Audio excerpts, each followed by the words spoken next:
परम आदरणीय डॉक्टर सुमन Mishra ji, international Hindu school के संस्थापक, हमारे वाराणसी मंडल के मंडलायुक्त कौशल लाल शर्मा जी, जनपद वाराणसी के जिलाधिकारी राजलिंगम जी, इस विद्यालय के प्रधानाध्यापक, तमाम सारे यहाँ के अध्यापक अध्यापिकागण,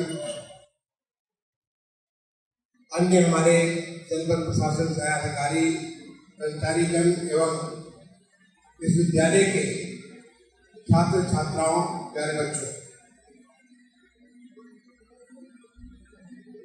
मैं बहुत दिनों से मेरी डॉक्टर मिश्र जी से फोन पे वार्ता हो रही थी। उन्होंने किसी तरीके से मुझे संपर्क किया। उसके बाद कई बार वार्ता हुई जब वो हिंदुस्तान में भी आए, अमेरिका में भी रहे, ओयो में, वहाँ भी मेरी इनसे वार्ता हुई। जब मैं अमेरिका गया था, ग्लोबल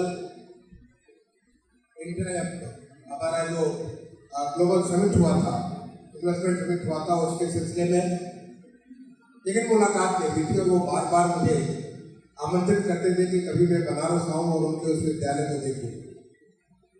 भगवान ने आज मुझे वो मौका दिया और विद्यालय को देखकर मैं बिल्कुल अभिभूत हूँ।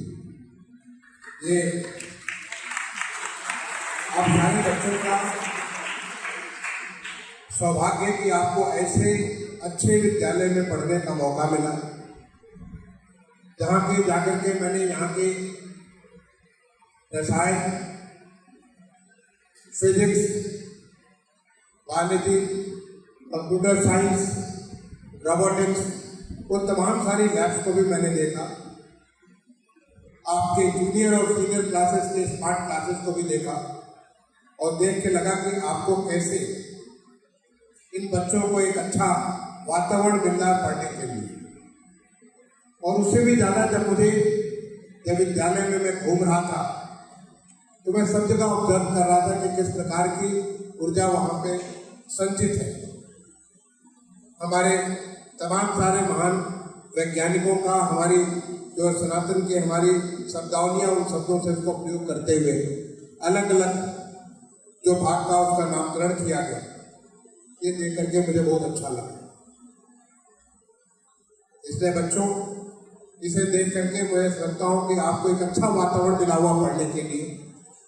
और यहाँ पे एक बच्चे ने संस्कृत में संभाषण किया, बिटिया ने यहाँ पे जर्मन में संभाषण किया, और भी तमाम सारी चीजें जो मुझे पता चला, म्यूजिक है, आर्ट है, खेलकूद है, हर प्रकार से जो एक पूरी व्यक्तित्व के विकास के लिए जो बच्चों को आवश्यक है, जिससे कि एक अच्छे नागरिक बन सके। आपका जो ध्येय बना हुआ विद्यालय का, उस विद्यालय के ध्येय भी बना हुआ कि आप एक इंटरनेशनल नागरिक बन सके। और इंटरनेशनल नागरिक बनना तो हमारी सनातन की प्रेरणा है। हमेशा से हमारे ऋषियों ने वसुधैव कुटुंबकम, सारी पृथ्वी हमारा एक परिवार है, इसको मानते हुए सारी सब कुछ रचना की। जब कभी वो आहुतियां देते थे, वो ऐसा नहीं कि अपने घर के लिए, अपने लिए, बल्कि विश्व के कल्याण के लिए वो आहुतियां देते थे। जब कभी वो पूजा पाठ करते थे तो विश्व के कल्याण के लिए करते थे। ये हमेशा से हमारा भाव रहा है, वसुधैव कुटुंबकम। और इसके लिए आप सबको एक अंतर्राष्ट्रीय नागरिक बनाने के लिए, जो आपके लिए यहाँ पे विद्यालय प्रयास हो रहा है, मैं उसके लिए डॉक्टर सुमन मिश्र जी का बहुत बहुत धन्यवाद करता हूँ। अब हाल में बच्चों, आपने देखा कि कैसे हमारा देश एक दुनिया में एक कीर्तिमान बनाया। जब हमारा प्रज्ञान, यानी हमारा जो लैंडर से निकल करके रोवर, माने तो लैंडर हमारा जो है ऑर्बिटर से निकल करके लैंडर आया, तो देश अभी तक नहीं पहुंचा। वहां पर वो सॉफ्ट लैंडिंग किया, और सॉफ्ट लैंडिंग करने के बाद जब तक रैंप बनाया तो उसके अंदर से प्रज्ञान निकल करके धीरे धीरे चंद्रमा की दक्षिणी ध्रुव की सतह पर घूमना प्रारंभ किया। ऐसे उसका पूरा सोलर सिस्टम ऑन हो गया। और उसको पूरा कैसे कंट्रोल कर रहे थे हमारे पे बैठे हुए यहाँ पे बैंकों से सारा कंट्रोल कर रहे थे। वो देख करके हमारे देश के हर नागरिक इतना प्रफुल्लित हुआ, ऐसा उत्साह का माहौल था पूरे देश में, जिसे हमारे माननीय प्रधानमंत्री जी ने कहा ये हमारे नए भारत का उदय है। तो एक विकसित भारत का सपना माननीय प्रधानमंत्री जी ने देखा हुआ है और जिसको साकार करने के लिए देश के हर नागरिक, हर कोई मिलकर के उस देश माननीय प्रधानमंत्री जी के सपने को कि आजादी का जो 100 साल मना रहे होंगे 15 अगस्त 2047 को, तो हम एक विकसित देश होंगे। उस विकसित देश के पूरा करने के लिए अमृत काल की जो हमारी 25 साल की यात्रा है, 25 साल की 1 साल पूरा होते ही इतना बड़ा उपलब्धि जिसको सारे के सारे दुनिया के देश, सारे दुनिया के लोग देख के चकित थे कि कैसे भारतवर्ष ने चंद्रमा में पहुंच करके सॉफ्ट लैंडिंग करके और वहां के बारे में तमाम सारी जानकारी प्राप्त करेगा। और उसके लिए जब पूछा गया जो इसरो के हेड है डॉक्टर सोमनाथ, उनसे जब पूछा गया कि कैसे संभव हुआ, तो उन्होंने कहा कि हमारी वैदिक जो ज्ञान है, हमारी जो भारतीय ज्ञान परंपरा की ताकत है, उस ताकत के बल पे हम आज वहां पहुंच पाए हैं। बच्चों, हम ऋषियों के, संतों के देश के रहने वाले हैं, ऐसे देश में जहां पे ज्ञान का अद्भुत भंडार है, जहां पे ज्ञान का हर प्रकार है, चाहे वो गणित हो, चाहे वो विज्ञान हो, चाहे वो दर्शन हो, चाहे वो इतिहास हो, हर प्रकार के ज्ञान का एक अकूत भंडार हमारे देश में पड़ा हुआ है, जिसको हम इतने सालों से, जैसे कि बहुत बड़ा खूबसूरत इमारत हो और उसके ऊपर धूल माटी आए, उसको पूरा ढक दे, उसको पूरा बंद दे, पता ही नहीं चले कि उसके अंदर ऐसा कुछ पड़ा हुआ है। या सोने का भंडार और उसका जब तक आप पता न करें, जब तक खुदाई नहीं करें तो आपको मालूम ना हो, ऐसा ज्ञान का भंडार हमारे देश में पड़ा हुआ है। और उसको 1000 साल की गुलामी से, लगभग 1000 साल की गुलामी, अगर 1000 के पहले आप देखें तो हमारा देश दुनिया में सबसे अग्रणी देश हुआ करता था। दुनिया की लगभग 30% अर्थव्यवस्था भारतवर्ष में होती थी। लोग इस देश के बारे में कहते थे कि यहाँ तो देवी देवता भी आने के लिए तरसते हैं। गायत्री देवा किल गीत गावी धन्यास्वे भारत भूमि भागे, इस भारत भूमि में आने के लिए देवी देवता भी तरसते थे। यहाँ भगवान राम जन्म लेते हैं, यहाँ भगवान कृष्ण जन्म लेते हैं, यहाँ भगवान बुद्ध अवतरित होते हैं, यहाँ पे तमाम सारे संत मनीषी यहाँ पे पैदा होते हैं। ये हमारी भारत भूमि है, ये भारत भूमि है जहाँ हमारे जो संत थे, अब कणाद मुनि थे, जो अणु का सिद्धांत है वो कणाद मुनि ने किया। आज जो हम वायुयान देखते हैं, भारद्वाज मुनि ने पूरा वायुयान शास्त्र लिखा हुआ।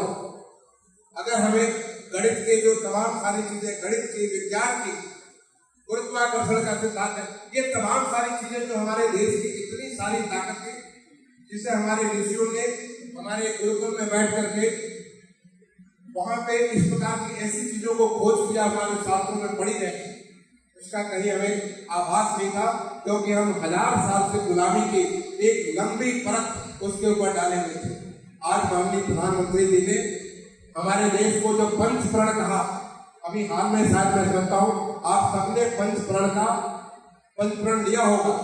मेरा माटी मेरा देश, मेरा माटी मेरा देश 9 अगस्त से लेकर 15 अगस्त तक चला था। उसके दौरान हर जगह अमृत सरोवर और हर जगह एक हमारा जो एक शिलालेख लगाया गया, जिस शिलालेख के माध्यम से हम अपने 75 साल आजादी का जो आजादी अमृत महोत्सव, उसको हमने हमेशा के लिए यादगार के रूप में समेट दिया और आगे का रास्ता, अगले 25 साल के रास्ते को हमने तय करने को बताया। तो ये जो है हमें जो याद दिलाता कि जब हम इस गुलामी से, जो पंचप्रणों में एक प्रण हमारा है कि हम गुलामी के हर प्रकार के में से मुक्त होंगे, और दूसरा प्रण ये है कि हम अपनी विरासत पर, हमारी जो एक इतनी समृद्ध विरासत है, उस विरासत पर गर्व करेंगे, उसको और आगे बढ़ाएंगे। और इस विरासत को आगे बढ़ाने के लिए दुनिया का जो सबसे प्राचीनतम oldest city, oldest living city of the this mother earth, हमारी जो धरती माँ के ऊपर आज जो जिंदा शहर है सबसे पुराना, वो आपका शहर काशी है। और काशी यहाँ का प्रतिनिधित्व हमारे माननीय प्रधानमंत्री जी करते हैं। पिछले 10 साल में कैसी नई रंगत लाया, कैसे आज काशी इतना सच संवर गया है, नया भव्य काशी आ गया है। आप काशी विश्वनाथ धाम जाए, आपको देख करके लगता है कि जो काशी के रक्षक, जो काशी के मूल जहाँ पे है भगवान विश्वनाथ, कितना सुंदर भव्य दृश्य होता है। माँ गंगा की जो धारा जो की पतित पावनी कहते हैं, मोक्षदायिनी कहते हैं, कैसे माँ गंगा की धारा कितनी स्वच्छ धारा, जहाँ पे आपको जाने में भी 2 बार सोचना पड़ता था। आज वहाँ पे जाए, कितना स्वच्छता, निर्मल अविरत धारा गंगा जी की बहती है। तो ऐसी विरासत का, ऐसी हमारी सांस्कृतिक धरोहर का जो ये हमारा शहर काशी है, इससे अच्छा और क्या उदाहरण हो सकता है कि हम अपने विरासत को पहचाने और गुलामी के हर निशान को हमेशा हमेशा के लिए खत्म करें, और तभी हम अपने देश की उस ताकत को उभार सकेंगे। मुझे तो सौभाग्य मिला, मुझे आपने डॉक्टर सुमन मिश्र जी ने याद दिलाया पंडित कन्हैयालाल मिश्र जी का। मैं बताऊं, मैं एक छोटे से गांव में पैदा हुआ। 12 साल की उम्र तक मैं अपने गांव में पढ़ाई किया, गांव के प्राइमरी स्कूल में, और वो इंटर कॉलेज जहाँ मैंने केवल 1 कक्षा पढ़ी है, गांधी विद्यालय इंटर कॉलेज, उसकी स्थापना पंडित कन्हैयालाल मिश्र जी ने किया। पंडित कन्हैयालाल मिश्र जी का जब हम नाम याद करते हैं तो हमारे देश के जो विद्वान अधिवक्ता हैं, उन अधिवक्ताओं के अगर 5 का नाम लेंगे तो पहले 5 में पंडित कन्हैयालाल मिश्र जी का नाम है। मुझे इस बात का गर्व है कि मैं उसी वंश का एक अंश हूं, जिस वंश के इतने बड़े हमारे पंडित कन्हैयालाल मिश्र जी जैसे एक महान विद्वान व्यक्ति हुआ करते थे। और जब छोटे बच्चे हुआ करते थे, जब बच्चे तुम से बहुत छोटे हुआ करते थे, वे भी 8 साल 9 साल के, 10 साल के, 11 साल के, जब हम पंडित कन्हैयालाल मिश्र जी जब आते थे, एडवोकेट जनरल थे उत्तर प्रदेश के, तो हम लोग वो रिक्शा पे चलते थे, हम लोग के पीछे पीछे दौड़ते दौड़ते चला करते थे। जब वो बैठ जाते थे, मर्याद से अपने गाँव में अपने घर में बैठते थे, वो तो उनके लिए सोफा मेज कुर्सी हुआ करता, सोफा और मेज हुआ करता था। हम लोग वहीं दूर एक घाट पे बैठ कर लोगों को देखते रहते थे कि जैसे आप सूरज को देखते हो, हम छोटे बच्चे का मुझे स्मरण है, उनको देखते रहते थे कि कैसे, अब वो कैसे बोलते हैं, किसी से कैसे मिलते हैं, किसी से कैसे व्यवहार करते हैं, ये छोटी छोटी बातें उन सब सीखा करते हैं। वो हमारे बाबा लगते हैं। पंडित कन्हैयालाल मिश्र को हम सारे के सारे एक ही परिवार मिश्रान क्षेत्र कहते हैं। उस मिश्रान क्षेत्र से सारे हम एक दूसरे से संबंधित है। 7-8 जनरेशन पीछे वो हमारे परिवार के होंगे। तो हम लोग दूर बैठ कर उनको वॉच किया करते हैं, उन्हें देखा करते हैं, उनसे प्रेरणा लिया करते हैं, और उसी प्रेरणा का प्रतिफल है। ऐसे आपने शायद नाम सुना होगा पंडित लक्ष्मीनारायण मिश्र जी, जो कि यही बनारस में बहुत बड़े लेखक, बहुत बड़े कवि, बहुत बड़े नाटककार रहे, तमाम सारी रचनाएं थी। वो भी हमारे एक दूसरे बगल के गांव के हुआ करते। वो भी जब कभी गांव आते थे तो हम उनके पास जाकर के दूर से बैठ करके, नजदीक तो नहीं पहुंच सकते थे। एक बार अगर कभी पंडित कन्हैयालाल मिश्र जी ने सर से बुला के केकर बेटा हुआ, बोले मदर मिश्र का बेटा बना, तो एक बार अगर सर पे उन्होंने हाथ फेर दिया तो फिर किसी को सर छूने नहीं देते थे। मैंने हमें लगता था कि हमारे सर के ऊपर तो पंडित कन्हैयालाल मिश्र जी का हाथ पड़ा हुआ है, इसको हाथ को जब तक रख सकते हैं तब तक रहने देंगे, किसी को छूने नहीं देंगे। पंडित लक्ष्मीनारायण मिश्र जी जब बस्ती गांव के, हमारे बगल के गांव के थे, वो एक बार बुला करके कभी पीठ थपथपा दिए, सर छू दिए, तो फिर किसी को छूने नहीं देते, क्योंकि लगता था कि उनकी प्रेरणा, उनका आशीर्वाद हमारे सर पर पड़ा हुआ है। ऐसे हम लोग बचपन में बड़े हुए। उस स्कूल से पढ़ करके हम लोग आगे निकले गाँव से, प्राइमरी स्कूल से फिर इंटर कॉलेज, फिर तो मैं वहां से रांची निकल गया। तो जब आपने कहा उसी परिवार के आप सदस्य, तो मुझे तो स्वतः पंडित कन्हैयालाल मिश्र जी, जो कि आपके चाचा लगेंगे, आपके बड़े ताऊ लगेंगे, उनका मुझे स्मरण हो गया। मैंने कहा मैं जरूर आऊंगा, उस स्कूल में आऊंगा, क्योंकि मैंने वहां से प्रेरणा ली, वहां से मैंने संस्कार लिया, वहां से आगे बढ़ने की मैंने सोची, और आज भगवान ने मुझे ये मौका दिया कि मैंने पूरे प्रदेश को या पूरे देश की मैं सेवा कर सकता हूँ।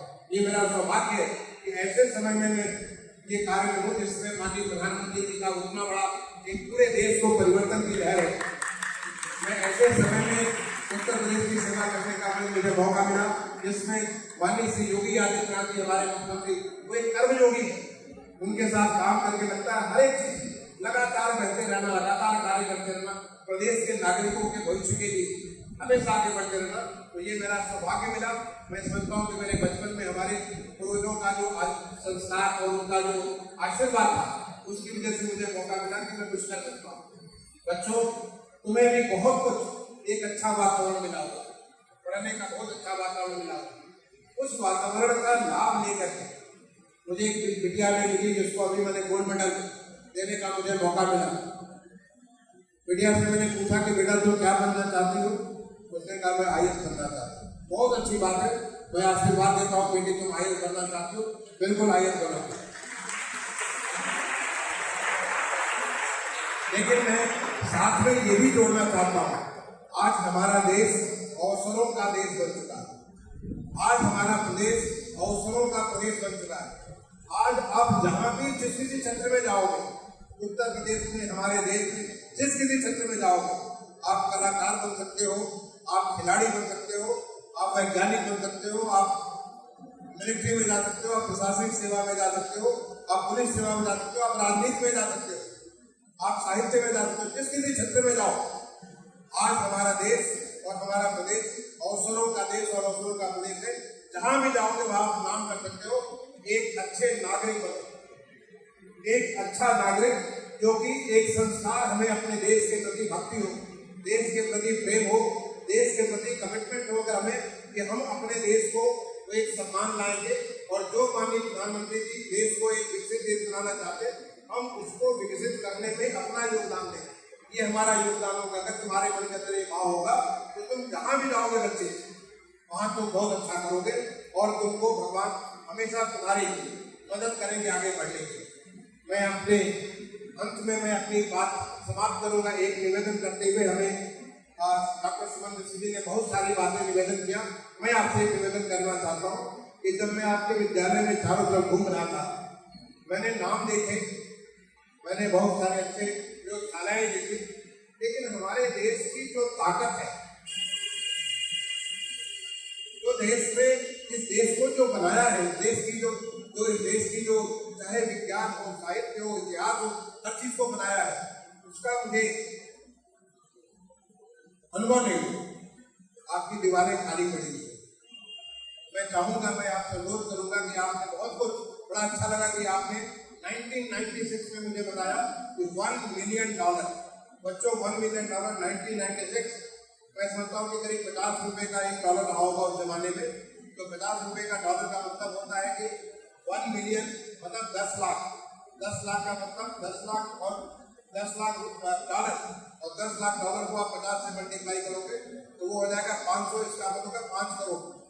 5 करोड़ रुपए 1996 में, आज के समय में वो 100 करोड़ से ज्यादा होगा। वो आपने दिया 1996 में स्कूल को, और जिससे आज ये स्कूल इतना बढ़कर बनते जा रहा है। तो आप उसके साथ और हर साल आकर के आप समय भी बिताते हैं आप लोगों के साथ। तो मैं चाहूंगा कि चाहे भारद्वाज मुनि हो, कणाद मुनि हो, हमारे जो मैथमेटिक्स के रामानुजाचार्य हो, ऐसे जो हमारे जो तमाम सारे बौद्धायन हो, ऐसे लोगों ने जिन्होंने तमाम सारे हमें ऐसी चीजें दी जिसको लोग भूल चुके हैं, या आज के समय में कलाम साहब हो, APJ कलाम साहब हो, ऐसे लोगों ने जिन्होंने ब्रिटिश बसु हो, सर CV रमन हो, उनकी तस्वीर के साथ उनका जो खास क्या उपलब्धि है, ताकि बच्चे और वहाँ पे एक छोटा सा QR कोड डाल दे। अगर बच्चे QR कोड के माध्यम से अगर जानना चाहे कि सर CV रमन का क्या कंट्रीब्यूशन है,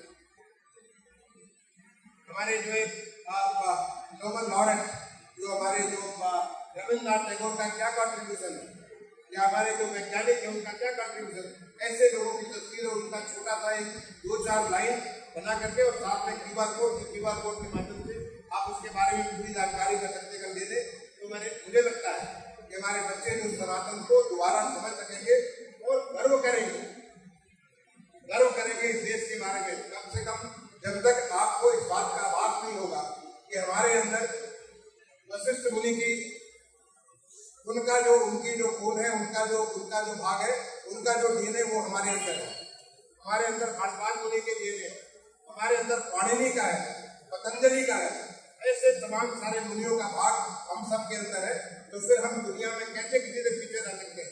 अगर वो आज से हजारों साल पहले ऐसा कुछ कर गए जो दुनिया को रास्ता दिखा सकता है, तो आज जब सब कुछ है, विज्ञान है, सब कुछ है, हम कैसे किसी से पीछे हो सकते। हमारे अंदर वो भाव होगा कि हम एक उसी भाव से, जैसे कि हम चंद्रायण आज हमारा चंद्रमा का पहुंचा, कल को हम दुनिया में हमारा जो सूर्य के तरफ जाने के लिए हमारा अगली यात्रा होने जा रही है, शुक्र की तरफ यात्रा होने जा रही है, ऐसे हम दुनिया को एक नया रास्ता दिखा सकें और वो बच्चे आप सारे के सारे कर सकते हैं। तो मैं आपसे निवेदन करूंगा, इसको भी आपकी खाली दीवारों पर जगह जगह जरूर लगाए, जिससे बच्चों को आशीर्वाद मिले। एक बार दोबारा डॉक्टर सुमन मिश्र जी को और मैडम को आपने मुझे यहाँ बुलाया, आपने मुझे बुला करके यहाँ पे आशीर्वाद दिया। मैं कहूँगा सम्मान नहीं, मुझे आशीर्वाद दिया। मैं आपका छोटा, आपका तो भतीजा लगूंगा, मतलब उस तरीके से देखें रिश्ते में तो मैं आप मेरे चाचा लगेंगे। तो मैं आपने जो मुझे आशीर्वाद दिया तो उसके लिए आपको धन्यवाद दूंगा। और तमाम सारे जो बच्चे यहाँ पे, आप सारे बच्चों को मैं अपनी शुभकामनाएं दूंगा, आशीर्वाद दूंगा। जो भी करो रेस्ट करो, स्वच्छता का भाव रखो और देश के प्रति प्रेम के साथ देश के लिए जो कुछ भी कर सकते हो वो करने के लिए आगे बढ़ो। उत्कृष्ट जागरूकता प्राप्त बनाने बोलता जो हमारे स्वामी विवेकानंद जी ने हमारे उपनिषदों से जो बात कही है, उस भाव से लेकर हमेशा आगे बढ़ते रहो, कभी रुको नहीं और तभी हमारा देश आगे बढ़ेगा। बच्चों, आप सबको मेरी बहुत बहुत शुभकामनाएं। धन्यवाद। जय हिंद।